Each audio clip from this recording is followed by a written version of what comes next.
دوسرا پہلو رہ گیا آخرت کا. آخرت کا جہاں تک تعلق ہے وہ باوجود اس کے کہ انسان بسا اوقات اپنے معاشرے کے نیک اثر کی وجہ سے اگر اسے نصیب ہو یا اپنے خلیوں کی طبی حالتوں کی وجہ سے شر کی بجائے خیر کی طرف مائل ہو، یہ ممکن ہے. ایک بچہ سعید فطرت ہے، دکھائی دے دیتا ہے، اس میں پیار کا مادہ ہے، پیار کی بات سن لیتا ہے، سمجھتا ہے. ایک بچہ جو شرارت کی طرف مادہ ہے، ایک گندے گلیوں کے ماحول میں بیچارہ پل رہا ہے، اس کے مزاج میں کرختگی، لوٹ مار، جھوٹ، گندگی یہ پہلے شامل ہوتے ہیں.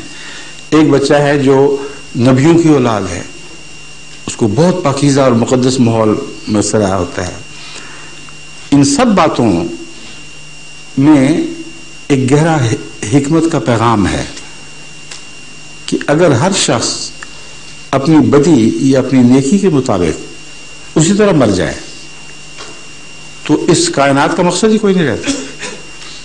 ایک شریر شرارتیں کرتے ہوئے جب مرتا ہے تو وہ نجات حاصل کرتا ہے، نہ کہ وہ اس سے کوئی سزا کا ایک خطرہ درپیش ہوگا. بس یہ جو خیال ہے ہر ظالم اور مجرم کا کہ اپنی زندگی میں اگر میں قانون کی نظر میں نہ آؤں اور جتنے چاہے ظلم کر لوں میں بچ کے نکل جاؤں گا، اس کا توڑ صرف آخرت کے دن کا تصور اور اس پر ایمان ہے. نیک آدمی کئی قسم کے ہیں، بعض نیکی ہی کو اپنی جزا سمجھتے ہیں، یہ اعلیٰ درجے کے لوگ ہیں، مگر بہت سے ایسے ہیں جن کی نیکی مزاج کی وجہ سے جو انہوں نے ورثے میں پایا ہوتی ہے اور وہ نیکی جزا کی مستحق نہیں ہوا کرتی. مثلا ایک زنخہ ہے جس کو خدا نے جنسی تعلقات کی طاقت ہی عطا نہیں کی، وہ کہ اللہ میں مجھے جزا دے، میں بڑا نیک آدمی ہوں، میں نے کبھی کسی عورت کو بد نظر سے نہیں دیکھا.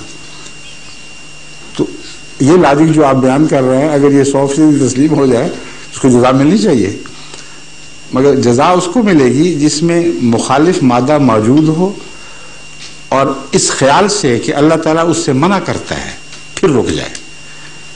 کسی کے کہنے میں رکے تو اس پر اس کی جزا ہوا کرتی ہے.